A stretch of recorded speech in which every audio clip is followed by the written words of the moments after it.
بسم اللہ الرحمن الرحیم۔ السلام علیکم ورحمۃ اللہ وبرکاتہ۔ ڈیلی اسلامک ایڈوائزر میں آپ کو خوش آمدید۔ آج کا ہمارا ٹاپک ہے، کیا مجھے نماز روزے لوٹانے ہوں گے؟ سوال: چند دنوں سے میری پیشاب کی نالی سے زرد قسم کا پانی خارج ہوتا ہے، جس کی وجہ سے نماز روزوں کے بارے میں شک میں پڑ گیا ہوں۔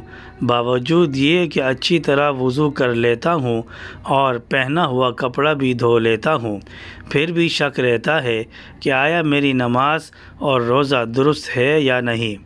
اگر یہ درست نہیں تو کیا تندرستی کے بعد مجھے دوبارہ نماز قضا کرنی ہوگی اور روزے بھی دوبارہ رکھنے ہوں گے؟ نیز اس وقت کیا مجھے ہر نماز کے لیے غسل کرنا پڑے گا؟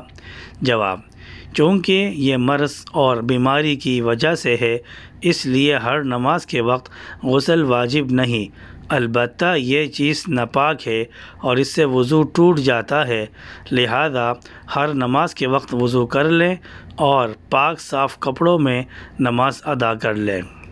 اسی طرح کے مسئلے میں نبی کریم صلی اللہ علیہ وسلم نے فاطمہ بنت ابی حبیش رضی اللہ عنہا کو حکم دیا تھا کہ ہر نماز کے وقت کے لیے وضو کر لیا کرو۔ ابن قدامہ رحمۃ اللہ علیہ نے بھی یہی لکھا ہے۔ سلسل بول اور کثرت مزی کے مریض کا وضو مستحاضہ کی طرح نہیں ٹوٹے گا، وہ ہر نماز کے وقت اپنی شرمگاہ دھو لے اور وضو کر کے نماز پڑھ لے۔ احناف کا بھی اس مسئلے میں یہی مسلک ہے کہ معذور شخص ہر نماز کے لیے وضو کرے گا اور نماز کا وقت نکلتے ہی اس کا وضو ٹوٹ جائے گا۔ چنانچہ علامہ حصکفی رحمۃ اللہ علیہ لکھتے ہیں، اس کا حکم یہ ہے کہ وہ ہر فرض نماز کے لیے وضو کرے، پھر اس وقت فرض نفل جو چاہے پڑھے، لیکن وقت کے نکلتے ہی وضو باطل ہو جائے گا۔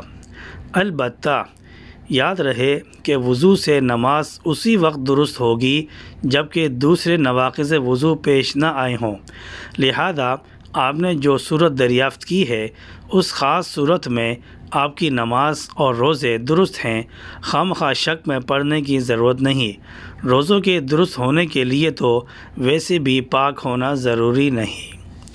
امید ہے آپ کو ہماری یہ ویڈیو پسند آئی ہوگی۔ پسند آنے پر ہماری ویڈیو کو لائک کریں، اپنے دوستوں کے ساتھ اس کو شیئر کریں اور ہمارے چینل کو سبسکرائب کریں۔ السلام علیکم ورحمۃ اللہ وبرکاتہ۔